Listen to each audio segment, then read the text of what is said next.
up? You're listening to the inaugural edition of the M&M Podcast. What up? I'm Mike Thomas. And I'm Mark Joseph. And I hope that you join us on this journey. We're going to discuss all the issues, every issue. Nothing is going to be untouched. Every stone will be unturned. And we're going to give you a unique perspective offered from not just two black gentlemen, but two educated black gentlemen. Ain't that right, Mark? Absolutely. You know, we nothing but a couple of Miami boys right here just trying to give you our perspective. You know, say we went through what we went through, got some degrees, got a little experience, and now we care to share it with you guys, you know? Absolutely, absolutely. Mark, go ahead and tell them about yourself. Let them know your credentials. Let them know who you are. Well, I'm Mark Joseph. You throw an Esquire in the back. I'm an attorney here in Florida. I mainly practice family law, have my own practice as well. That's pretty much what I do. No doubt, no doubt. And like I said before, I'm Mike Thomas, collected a Juris Doctor and a Master in Public Administration. I'm very big into the nonprofit sector. I like to help out people, and most important, I like to help out underserved people. My organization is Building Blocks, by the way. Check them out. That's buildingblocks.community. Check out the website, and I hope you guys can definitely get behind that cause. Also, I like to pride myself as a savvy serial entrepreneur. So definitely also check out my platform, Sliver. Startup, definitely going to be a nice platform as far as I'm concerned, and I hope you guys would definitely like to support that as well. See, I'm gonna stop him right there. My guy right here is being real bashful right about now. This guy is one of the most helpful people I know. I've known this guy. I've known this guy for at least 15 years now. Oh man, about a little longer than that, man. We're old now, man. We're going on 17, 18 years now. Ninth grade when we were trying to grow hair, braiding our hair, Real talk. We go way, way back, and I've always known this guy to be that guy to help people out. And when he says entrepreneur, this guy was the hustler right here from way back. Hey, look, man. My knife was only sharp because of you, man. At the end of the day, you know, when you link up with someone that's like-minded and someone who understands the hustle and is out here trying to get it, you know, you can either look at them as your combatant, as your competitor, or you can look at them as your equal and your ally, and that's definitely Mr. Joseph here, man. And that's why this works, and that's why we're doing the M&M Podcast. Now, absolutely. We're going to try to have a good time doing it. So, what we're going to talk about here in the inaugural podcast? Oh, man, there's so much to discuss, but there's only one way that we can really ring this in, man. There's only one way that we can really do this podcast, do this platform, and do our community justice. Henny and Club?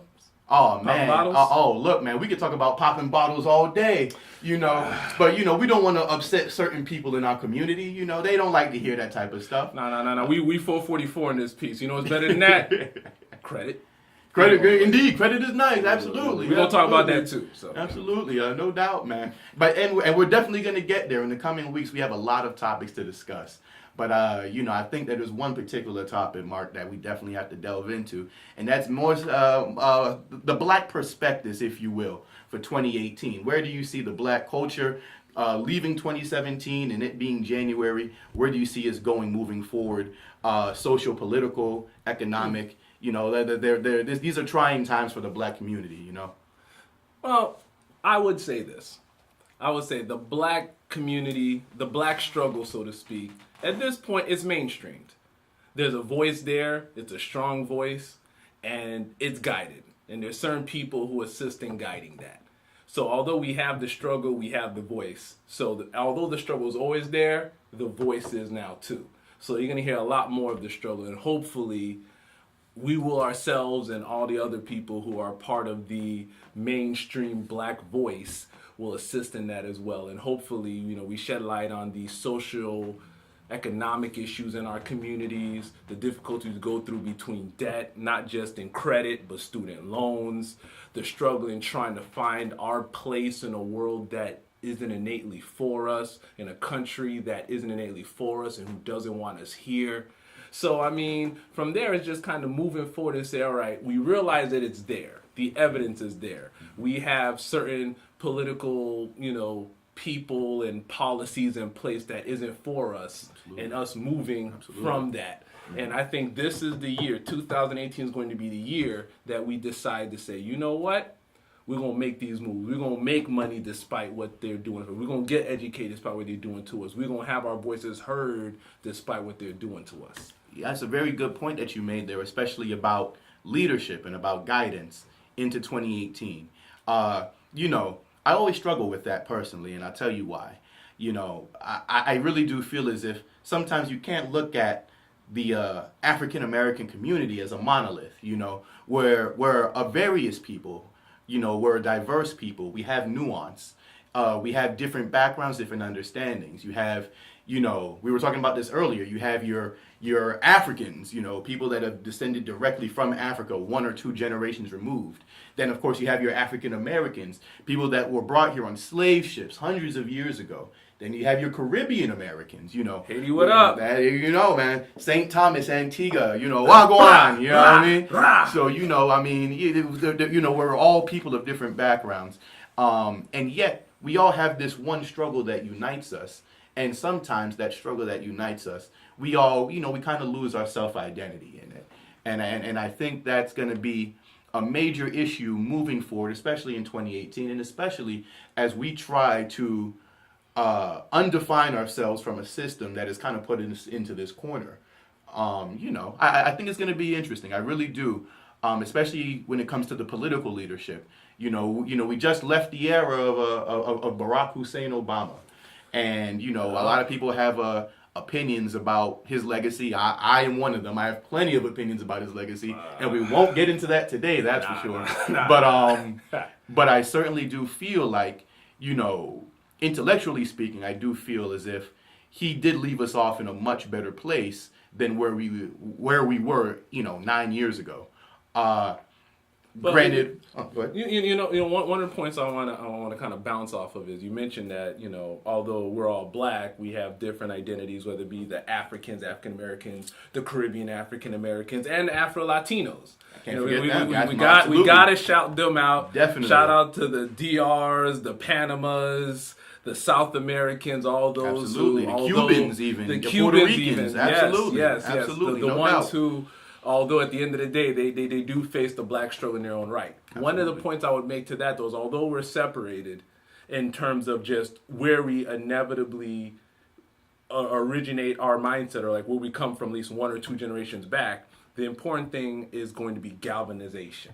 Absolutely. And one thing, that's going to be the important point, because we can let these little points separate us, but when we start creating these individual voices, it is not as strong as if we have a strong unified voice. So we're going to have our independent issues. We're going to have our, you know, whether it be just fun and, just joking around differences between the Caribbean Americans and the African Americans and all of that. But there's going to have to be some point of galvanization, because at the end of the day, I won't even go as far as to say we're treated all the same, but you know, no one's going to know that difference unless we tell them that difference. Absolutely. But Absolutely. for us to make our voice heard, we're going to have that unification. Absolutely. And there's no better example of that unification than Black Panther weekend.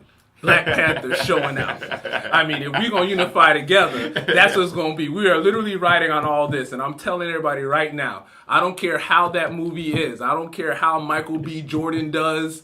I don't care how Lupia works. I don't care. That is going to be the best movie. That's going to be our Friday, because I'll tell you right now, if you've watched Friday lately, it is a trash movie. But that's the only time you're ever going to hear me say that. And I will defend it to the death that is the childhood movie. But you watch it again, you'll see what's up. I'm just saying. So. Look, all I'm going to say on that note is this. To all of you out there right now, watching or listening to this inaugural edition of the Marck and Mike podcast, I will tell you this. If you have not already purchased your Black Panther ticket, I want you right now to pause our podcast, and I want you to log on to Fandango or MoviePhone or wherever you like to purchase your movie tickets, and you need to purchase that ticket right now. Let's break these records. And not only that, if I do not see you visually at the movie theater, dashiki, black, red, white clothes, black, green, and red acceptable as well. kente cloth, I want you in full garb. Or the Martin type color scheme where it's like the A is like underlined and the O has certain letters under all the vowels. You know, like I really like that. I've always been a fan. I'm telling you, like the whole Martin theme. Yeah, Martin. Yeah, and it looks very nice on denim, if I say so myself. I'm just saying. It's very 90s. It's very, I'm just saying, look retro, up CB4. I'm talking, I'm blacking and black and I'm black and I'm black and black. CB4. That's what I need. Movie, that's what I need when we go there. We need to represent this. Absolutely, definitely. And, you know, not just because, you know, not just because it's a black movie or it's a black movie in the Marvel Cinematic Universe, but it's definitely an extension of black culture. And as far as I'm concerned, to, you know, kind of bring it back full circle to the topic, I think it succinctly defines where we are in 2018. You know, we've been through so much, and it's funny, you know, you've heard me say this 1,000 times over, you know, it wasn't cool to be black for the last 3 or 4 years. This is not a new phenomenon, and you know it's kind of been a downward spiral for the black community. And while you know the poverty and the infighting has been going on, you know, for seemingly ages, you know I feel we've been definitely put into a position where we have been fighting ourselves out of that corner with the election of Donald J. Trump. You know, with this movement, this movement in the country that is kind of, you know, casted aside the black man and the black woman, both individually and collectively. And I feel like the black family. And the black, oh, absolutely. And the black family. I mean, whether it be criminal justice reform or, you know, the war on drugs, you know, there's always been these incentives to tear down and to castigate the black family. And I do feel as if, especially in 2017, especially J20, January 20th, and I always remember that day because that is the day that Donald J. Trump was sworn into office. And on that day, I felt like we were all Muhammad Ali fighting ourselves out of that corner. I really did. And to the point where, like I said, I think 2018 we're primed to make change. I think the perfect example of that is what took place in the special election in Alabama. Yeah. And Doug Jones, you know, teach me how to Dougie, you know. He came out to that song. I still can't believe it. You know, and this man defeated Roy Moore. And granted, yes, Roy Moore was the single worst candidate in the history of American politics. Second to Donald J. Trump. Look, I already told you I'm not going to hit the controversial end. I'm just saying I'm going to stay away from that. I know my guy spent a couple of years in D.C. He came back hard and strong with it. But look, I'm just going to say second worth. Fair enough. You know, but I really do think, Mark, that that was indicative of the change that people want to see moving forward. But most importantly, the change that black people need to see. And you know, I've said it time and time again. It's very interesting to me that people always talk about the lack of motivation for black people to make change, for them to show up at the at the polls and to vote for, whether it be in a Senate race, whether it be local mayoral elections, gubernatorial races. At the end of the day, you know, what more or what less would you expect from a community that's been disenfranchised? Well, I'll say this, and yes, being disenfranchised is a huge issue. But what it is the lack of knowledge and understanding of the social structure. I mean, it's going to be very clear. You can't win a game that you don't know how to play. If you just put anybody on you could put someone who's 7'2" on a basketball court, put him up against anybody who's 5'5". If he doesn't understand the rules of basketball, he can't win. He won't know how to dribble the ball. He won't know how to get the ball there. He won't know how the timing works, the point system works. You just can't win, no matter how otherwise capable you are or genetically built to succeed is. And I think the social system's the same way. Like the understanding of the importance of local elections. If you're in a state that appoints judges or have judges run for election, the importance of calling your state senator and holding them accountable. Because we can go on a national level, and there's only in the day-to-day life, the president only has so much control. You know, people forget about the governor who just kind of just slides in under that. You might see a campaign here and there, but you don't understand how deep it is. You know, we're here in Florida, they have their own House and Senate that's making rules and laws, that doing things such as stand your ground and other policies that are putting in place that affect us on a day-to-day basis. But I feel like as a people, we don't understand that. Because, there's general federal civics, but who's there to teach us how to deal with the local elections and how to create that change? We always just work off of, we're very reactive as a culture. We see what's thrown at us, and granted, we rise above it, but we wait until something happens to us.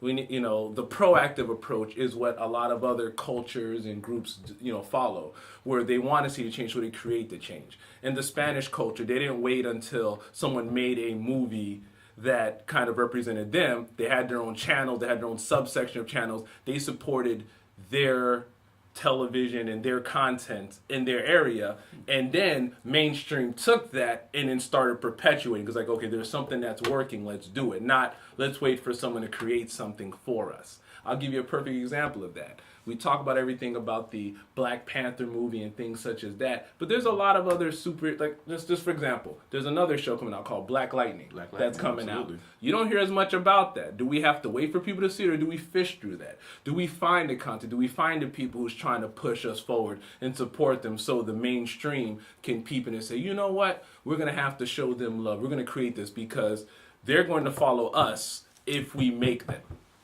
Interesting. That's my I can certainly get down with that, though where I think I would disagree or delineate from that is, I think largely the African American community very much understands the voting process. I think that they get it, that it's one vote, one person, or at least that's what how it's been taught to them, gerrymandering aside and all the other tools and techniques that are being used by the political structure to disenfranchise black people. And I think that's the largest issue. Once you take hope from a people, once you take hope from a community, then they lose the impetus or the incentive to mobilize. I think that as it relates to, we were using the example of the Alabama Senate race there for the U.S. Senate seat. I think they were very motivated to see Doug Jones defeat Roy Moore, not just because Roy Moore was as horrible a candidate as he was or is, but also I do think that they relied on their basic and firm understanding of what the system is and how the system has been used to more or less play them and clown them, especially in places like Alabama for decades. And, I think that was a true, quote unquote, blacklash. I think they mobilized not because, they were taught a civics lesson overnight. I think they fully understand what was necessary or needed from them as a community and as a people, not just as black people, not just as Alabamans, but also as Americans, to let the world know, to let America know, and to let even black America know that not only can the Roy Moores of the world not be tolerated, not only can an agenda that's being fully endorsed by the power structure currently in Washington, not only can that no longer be tolerated, but this idea that, black people don't have a say or don't have a voice. I think Alabama, is going to reverberate in places where the disenfranchised exist. It's going to happen in rural Georgia, right here in the great state of Florida. It's going to happen here. I truly believe that. It's going to happen in Mississippi. A place where I would love to see it happen is in Texas. Texas has a lot of black people, a lot of strong black communities. But, you have to let the people know that they can win. If you build it, they will come. And if you build a platform, and by they, I'm not singling anybody out, Democrats or Republicans, but if you build a platform that allows people to get behind it, that allows black people to get behind it, that allows black people to see their place and position in it, and where they can thrive and where their families can thrive and where their kids can thrive, I generally think they get behind it. If that wasn't the case, then 2008 wouldn't have happened when we elected Barack Obama, and 2012 wouldn't have happened either. Well, and I do agree with much of what you said, but again, it took a reaction instead of being proactive. And one thing I would say is, as far as waiting until it can get so bad to see how bad it can go, we need to take an affirmative point to be, as a group, as a collective, to say these are issues that we need to see addressed, and bring it to the forefront, whether it be with our own candidates or to the candidates that are attempting to run, and kind of say, look, these are our issues. How are you going to fix our issues? We shouldn't have to wait until, they're about to, I feel like there's this theory of complacency. So if we're right here, we sit right here.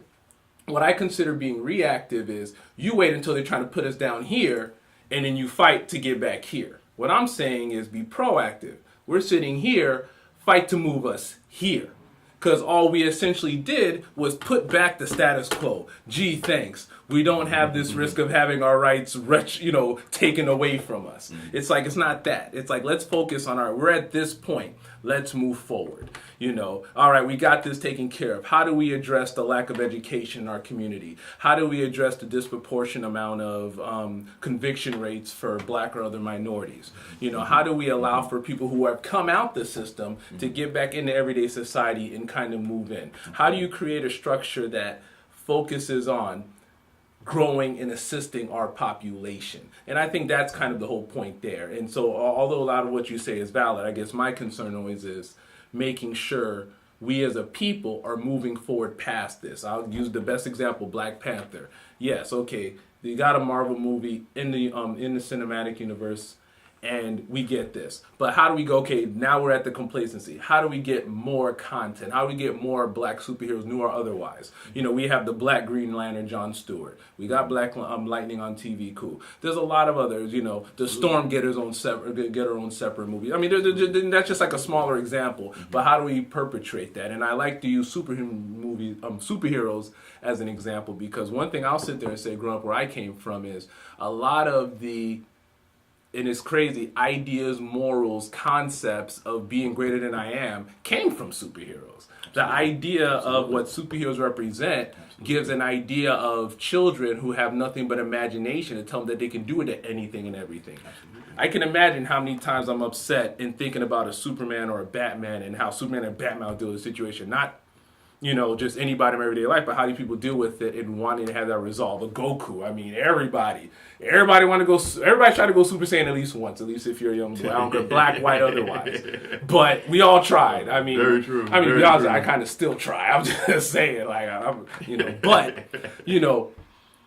create that and have that person have a multicultural space for the black child to see that, for the white, the white, half white, half black child, the Hispanic child, and that's to have that representation, so we can start from this point but move into that next level. And that's why I think the galvanization is so important, because if once people are like, oh well, where's the Haitian superhero, where's the Jamaican superhero, where's the hero from, it's like, all right, now we're trying to create these separations that doesn't allow us to unify and just say, let's just be happy with, let's start with the black superhero, get more of that content out, and then go from there.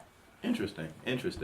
I mean, once again, going back to the idea that, we all represent different cultures and we all come from different backgrounds, I've always struggled with that idea or with the concept of, does being pro-black or being pro-African American, culturally speaking, does that diminish one's culture or diminish one's own culture? I'll give you a perfect example. We live right here in Miami, Florida. Hey, Dade County all day. All day. And one of the most interesting dynamics in Dade County is, you have a very mixed bag when it comes to the black community down here.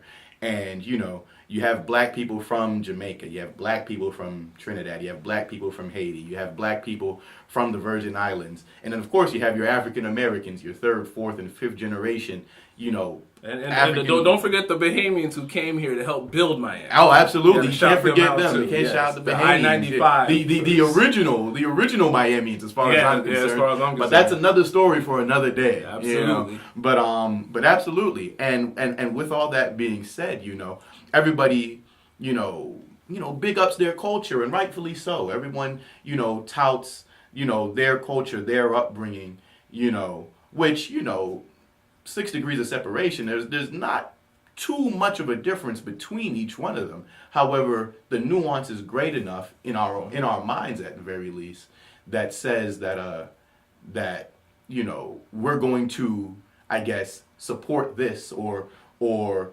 going to put this above everything else. And so your support for other communities, becomes almost trickle down in a sense, because you've now placed, the one that's nearest and dearest to your heart, you've now placed it at the top. With that being said, I guess my question to you would be this. In 2018, since we are, talking about the prospectus, is there an avenue, is there a place where we can or should be able to have our in essence, our country pride, our state pride, our cultural pride, in addition to our black pride? Is that something that's going to keep us from achieving the things that we need to do in 2018, the jobs that we have, the missions that we have for ourselves moving forward in 2018? Is that something that can either hurt or harm black people?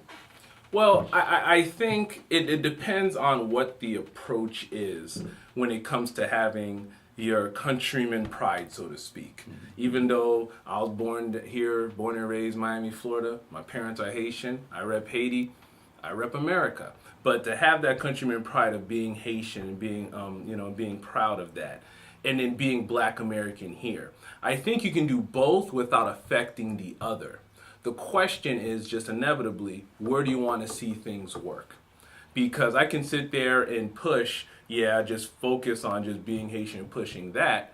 But again, the strength and the voice, Miami may be exclusion, isn't there. If I want to see greater change as a whole, and I want to see greater change on a national level, you have to essentially kind of have a collective. And I'm going to stick with the superhero thing. You need an Avengers. You need a Justice League. You have a bunch of different heroes from different areas, different places, different powers, abilities, all of that, who come together to focus on one common task and goal. And once that goal is accomplished, you kind of go into everybody's deviated goals. Batman goes back to Gotham, Superman goes to Metropolis, etc. But you kind of need to have that greater collective. And I think one of the problems that we may have as a culture is we focus so much on that countryman pride that we don't focus on that collective, that Justice League aspect of it. And I think it's just something that doesn't happen consciously. I think if you tell someone, hey, look, I mean, you're Haitian, you're saying this about a Jamaican, it's not looking so. I mean, I think if they realize, like, look, let's just work together, I think you'll get an all right. I don't think like, no, forget that. No, it's in Jamaica, nothing, all islands. We can never work together. Never. But I don't think it's impossible. I just think it's something that has to be focused on in 2018 because that's not, that's, I think that's going to be the strategy to create that galvanized voice and have that unity. And not everybody's going to agree, but we need to have that common ground. We've seen it in politics. We've seen the way the Democratic Party, just a small crack and separation of thought can literally affect the unity in terms of ability to galvanize. When you start looking at the primaries between, let's say, Hillary and Bernie Sanders. When you create that small little crack, it eventually breaks down. We've seen it with the Republicans. We've seen it with the I guess the standard Republican, and then you see the Tea Party members. When you kind of create that crack, it's just like cracking the windshield. It's a small crack, and it slowly breaks down. What I'm saying is for the black community, we cannot, that crack is there. We need to repair it. Interesting. It's funny, especially as it goes into 2018. I really feel as if, you allude to this, to the crack. And it's funny. Politically speaking, obviously the political spectrum, if you will, is more or less a line. It's where you fall on this line in terms of political thought. Are you far left? Are you far right? And it's very interesting. I always say to myself, and I always, reference a lot of the political thought and a lot of the social political books of the time. The minority within the party is always supposed to be seen as the honest part of the party. It's supposed to be seen as the group within the larger group that helps keep the agenda honest. And even, when the Tea Party became a thing back in 2009, I'll never forget that, the Tea Party more or less was being used as kind of, pulling, the mainstream Republicans further to the right in hopes of staying true to what they would all supposedly feel is, the more pure agenda It's a that they political have. science. Is this the public political science? It absolutely is, Ah. and even here in 2016, 2017 with the Democratic primaries, it was more or less the role of Bernie Sanders to then bring the mainstream wing of the Democratic Party further to the left, and that was the goal of the party. Discourse is healthy, and I always say that there's nothing wrong with a healthy debate, with a great argument. That's how things get solved. That is how this democracy, this American democracy, was born. It was born through discourse, and slavery, and slavery, and slavery. Just saying, we're not gonna ignore that. And slavery about that, and slavery. And don't you ever forget that.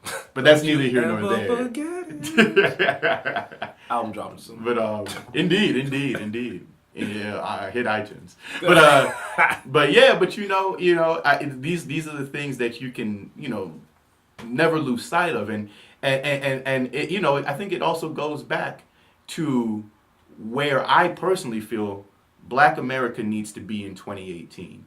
It's easy for us to argue about our differences. It's easy enough for us to fall back into our echo chambers, and this idea, this concept of echo chambers, and we have to wrap it up soon, but I always go back to listening to President Barack Obama speak at the Howard University commencement. I believe this was in 2016, I want to say 2015 or 2016, and he made it a priority in his speech to talk about these echo chambers, and it's the idea that we only go to places or we only speak to people that we feel specifically agree with us, and if they don't agree with us or if they don't feel how we feel, then their opinion is invalid, or they don't know what they're talking about, or they're stupid.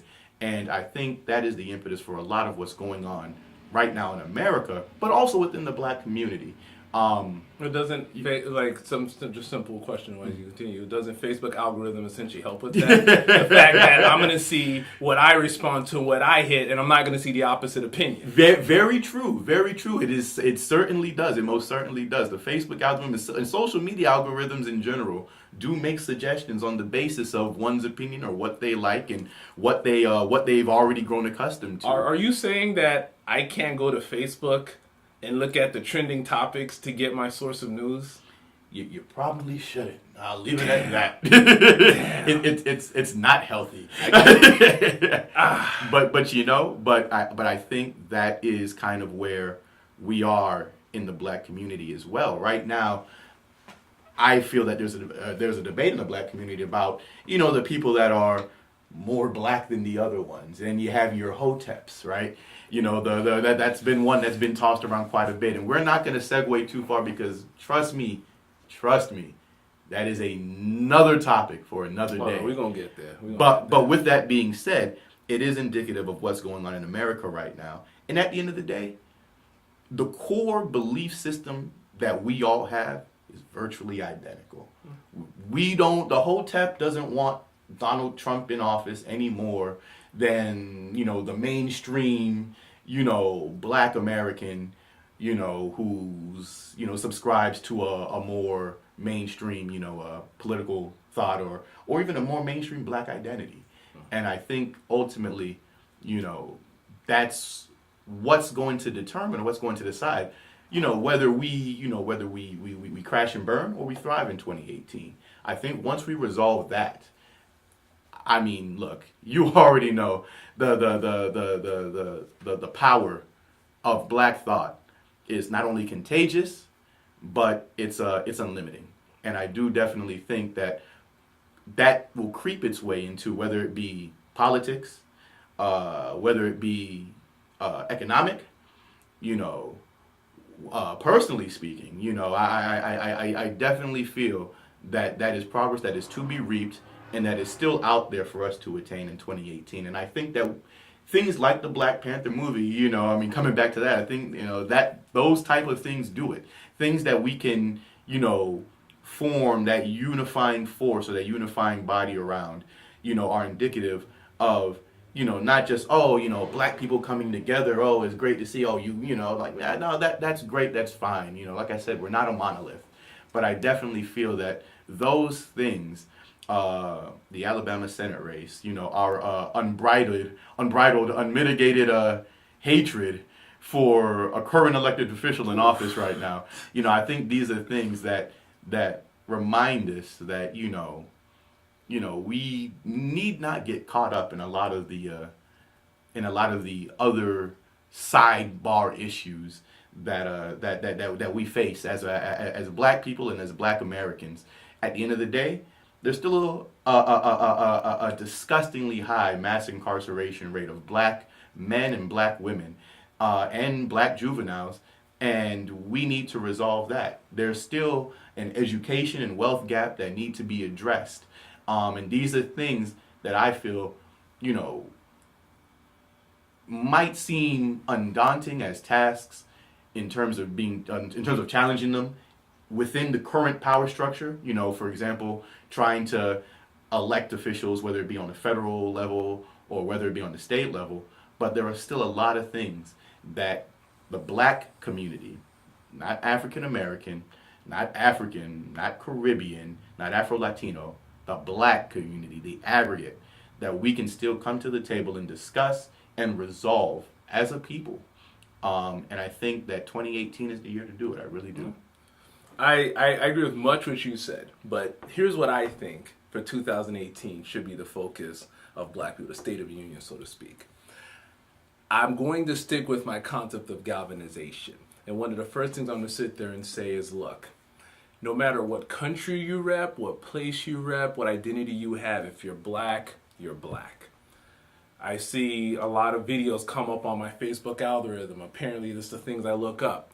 There's a concept of the Afro-Latino. If you identify as yourself as black, be black. And other black people, do not discourage that. One of the most disgusting things I see is when someone will take the chance and they identify themselves as black. Not appropriate. They say, I'm a black person. And because they're not light enough, because they speak Spanish, because they come from what we consider a Spanish-speaking country, they're not considered black. Or they come from a Caribbean island, like, oh, well, you're not that black. Or you come from the suburbs, a majority white area, you're not black enough. Or you're half black, you're not black. The galvanization needs to start now. If you're black, you're black. If you're down for the system, you're down for the cause, you're down for the cause. And I'm not talking any rebellious talk. I'm talking about seeing the furtherance of black people as a whole. If you're a part of that, I welcome that. And I think everybody else, we need to do that. And I think, a lot of to piggyback off of some of your points, I think, the mass incarceration, a lot of the issues of that black people face, it's of a local, everyday level. So I think there needs to be an internalization of what's going on and how we're going to move forward. There needs to be a focus on personal growth and family growth, because the structure of the family is the smallest, the most minimal form of the greater structure that we face. The family structure, whether it's single mother, single father, full family, married 20 years, baby mother, baby father, co-parenting. Those things need to be addressed. If we cannot address that, we cannot expect to build a generation or grow past ourselves to do more. Knowing how we manage our money, what's important, what's not, the concept of building wealth, dealing with credit. And we're going to be dealing with all of this in this podcast. We definitely will. Absolutely. And we will take the responsibility to be a part of that change and develop that growth. So if these are things that aren't known, we will help create that. We will add sourcing. We will have interviews with people who can assist in that. And if you think that's something that needs to be talked about, let us know. We'll bring it up. It's very important for us to go. But if we do not work on our individual levels, it personally, even including black mental health, if we cannot figure ourselves out, how can we do anything else? If we aren't right amongst ourselves, how are we going to pick a proper partner? And if we can't pick a proper partner, how are we going to raise a proper family? If we cannot raise a proper family, how are we going to create wealth? If we can't create wealth, how are we not going to have strength in this country? If we have strength in this country, how do we expect to grow? So I think this is where we're at in 2019. I think we're moving, and I think that's exactly what we're going to do here with the podcast here today with my guy here, Mike. We're going to make this happen. Absolutely. Couldn't have said it better myself. Thank you for joining us on this inaugural journey of the M&M Podcast. Thank you. Once again, be sure to check back regularly. We're going to start posting schedules on our social media platforms, and I hope that once again, you guys enjoyed the show. If you have any questions, comments, or concerns, you already know the links will be below. Thank you for joining us, and we hope to hear from you, and we hope to see you again soon. Absolutely. Much love.